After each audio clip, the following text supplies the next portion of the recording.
It's almost a year in the making. Coming up at lightweight this weekend, we have Iron Nikolas Motta taking on Jumpman Cameron VanCamp, and it was supposed to be both their respective UFC debuts. Cameron VanCamp didn't have the worst nickname I've ever heard in all of MMA. Like, is he a big Future fan? Is he a big Jordan fan? Jumpman? We're going with Jumpman? He didn't have Jumpman before the UFC either. Like, Jumpman? Like, Sean Shirk had Sean the Muscle Shark Shirk, but he was a UFC champion. We talked about the Pleasure Man last week. You think Jumpman's worse? I think Jumpman's pretty bad. Or Logan Clark lost to Anthony Smith on the regional scene as Smith was on the come-up. Logan Clark's nickname was the Pink Pounder. Do you think the Pink Pounder's worse than Jumpman?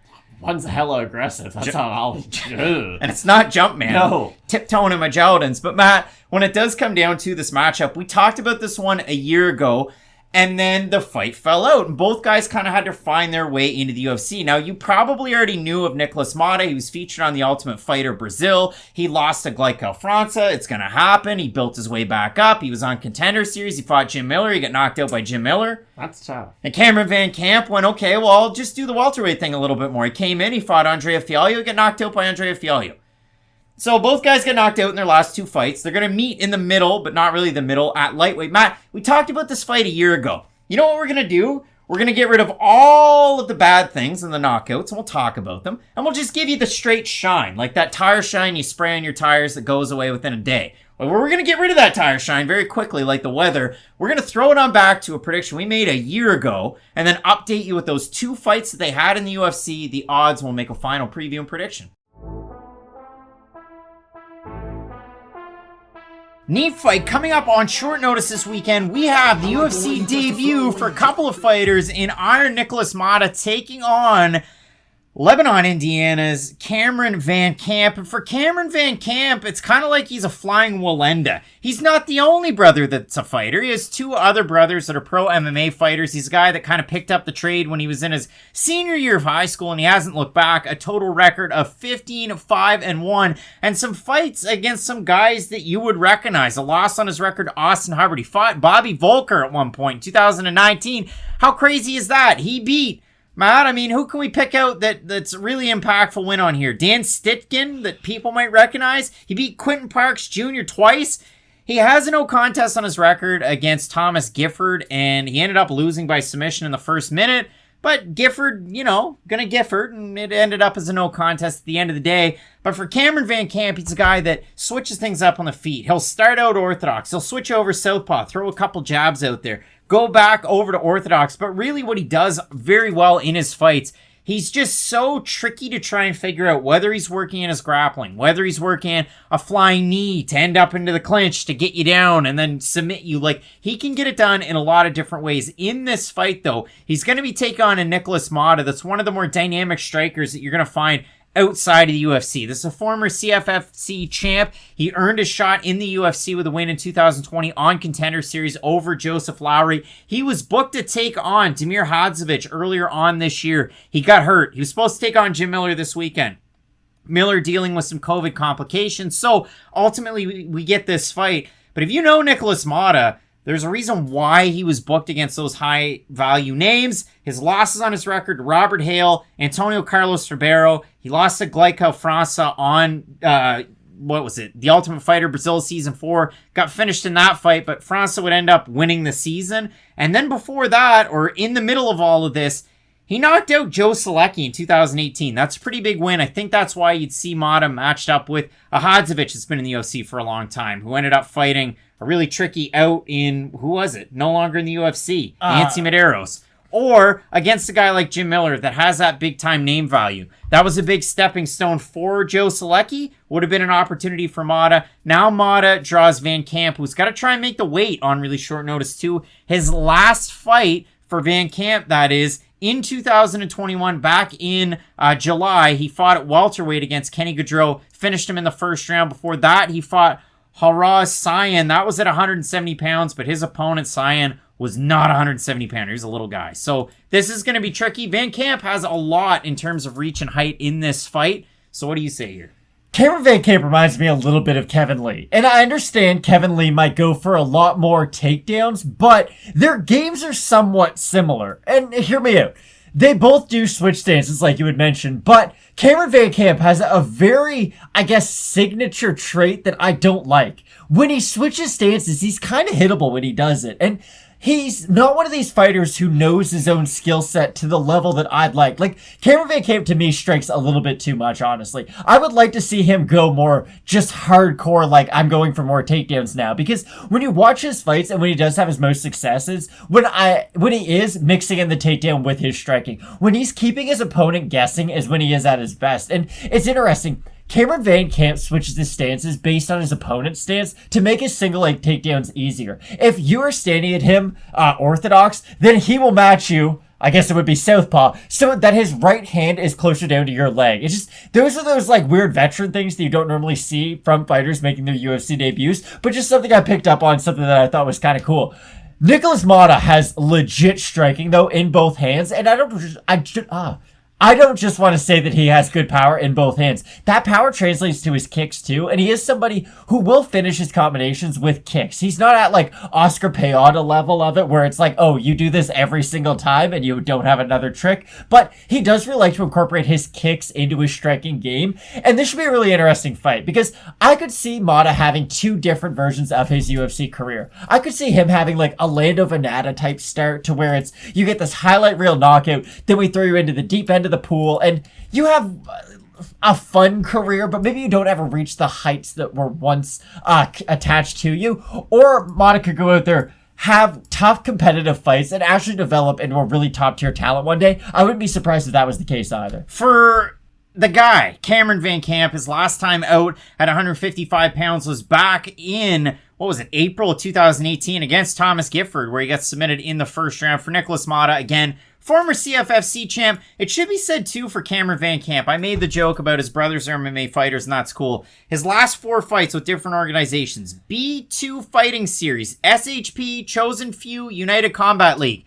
He won a belt for 4 different organizations before making the switch to the UFC. They needed a guy on short notice. They got him. All right, so Matt, now you know about Nikolas Motta and Cameron VanCamp in the best of light. Everybody thinks so highly of them now. Future contenders. Now we're going to get back into the nitty-gritty and what actually happened. So for Cameron VanCamp, he got performance of the nighted against Andre Fialho. You got knocked out by him. But I will say this, everybody's going to forget about this. Clipped him a couple times. Before Cameron VanCamp lost Andre Fialho, he rocked him with a right cross. He was throwing really good leg kicks, and he was throwing great teep kicks to the body. He was winning that round until he finally got clipped, got caught by a right hook, and then a right straight dropped him, and that was pretty much all she wrote. But Cameron VanCamp, it's one of those performances in a loss round. Hey, you know what? I know he took on a bad level competition. I know he won in his 7 fights before coming into the UFC. His last 7 wins, they were all championship fights with completely different organizations. So that's pretty cool. A lot of hardware. You don't have enough arms. He probably looks like a boxer, like winning a whole bunch of titles. What do I do with all of these things? Demetrius Johnson would have an answer, but the UFC didn't give him those titles back. So you're just talking in circles at this point. For Cameron VanCamp, Matt, we gained a little bit of stock or a little bit of knowledge in a loss to Andre Fialho, but you still got knocked out in the first round. And now I have no idea how he's going to make 155 pounds with his frame. He is going to be one of the bigger fighters in this weight division, but the thing is, if he is able to successfully make weight in the class, he should be able to fit in. That's the thing. Like, there are big benefits when you do cut a lot of weight. There's a lot of negatives too, don't get me wrong, but let's say his durability isn't affected, and that is a big if, because he just got knocked out at 170 against a pretty big power puncher, to be fair, but let's say his durability is affected while he's cutting that extra 15 pounds. He could be more brittle at this weight class, and if he does get into a firefight with Nikolas Motta, I could see him being on the losing end of it, just being clipped by sort of a wayward shot, if you will, in the middle of an exchange. But I do like the long-range attacks out of Cameron VanCamp, and again, it's hard to say that he proved that in his UFC debut, but it's sort of what you would mention. I know he got knocked out in the first round, but there were some positive signs in there before the loss. Well, if you look at it for VanCamp, this is going to be his first fight at lightweight since 2017. He lost a very, very quick fight by guillotine in the first round to Thomas Gifford, and the fight was overturned to a no contest. Gifford tested positive for something. They just don't really say what the something was, so the commission tested positive. It's a no contest on VanCamp's record, but he did lose that fight. Matt, for Nikolas Motta, I mean, if you did watch that original prediction, we gave him a lot of shine. And then in his fight against Jim Miller, we gave him a lot of shine. And Motta was about a 2-1 favorite against Jim Miller. And he came out flat from the very start of that fight. could not respond whatsoever to the leg kicks of Miller, because Motta is a typical boxer that waits, unleashes with his big combination, throws with a lot of power. He has very fast hands, but he's really heavy on his lead leg, and he's got nothing. He's not Nate Diaz. He is not Nate Diaz. So for Motta, really low volume, no big blitzes in the power. He can get behind on those volume numbers. You saw that on Contender Series, because he can beat the hell of his opponents with his power and his combination. So it's going to all depend on whether or not Motta's back in with that championship mindset. And the other thing with Motta, I got a lot of shine for him. He's trained at Novo and Yao. He's trained at Factory X.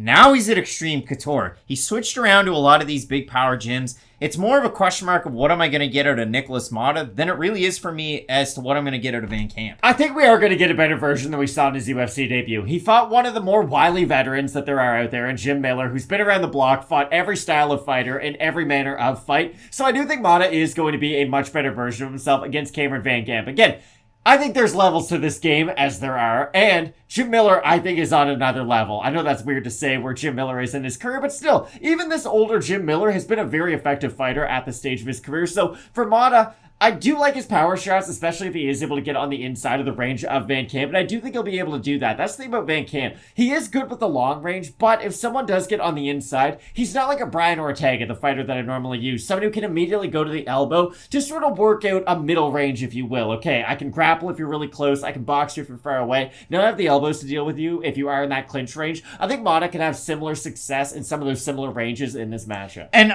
those long range attacks of Cameron VanCamp, if you really like him in this matchup, we'll see how it plays out, because for Nikolas Motta, again, overarching theme, and I'm going to talk about it in a few of these fights this weekend, these fights are at the apex. Nikolas Motta, this is his third fight at the apex. Dana White's Contender Series 2020, his fight against Jim Miller was at the apex as well in UFC Fight Night, Walker versus Hill, and this fight as well. So a little bit of a comfortability, if we're going to use that word, with that smaller cage. But for VanCamp, when you're fighting with a lot of those regional promotions, they also use small cages. So a big guy that understands his frame in the small cage, you love to see it. We look at the odds here. Motta is a pretty big favorite. Open -230, -235. So you got to play with a little bit of chalk if you're going for Motta. For VanCamp, open +195, +190 right now. If we have a look at the Topology votes, Matt, surprise to us there, to you. And I say that, like a lot of chalk on Motta. I feel like the fans are going to go with him, but I don't know by how much. I'm going to say over under 70% Motta. I'll say under. You're going to say under,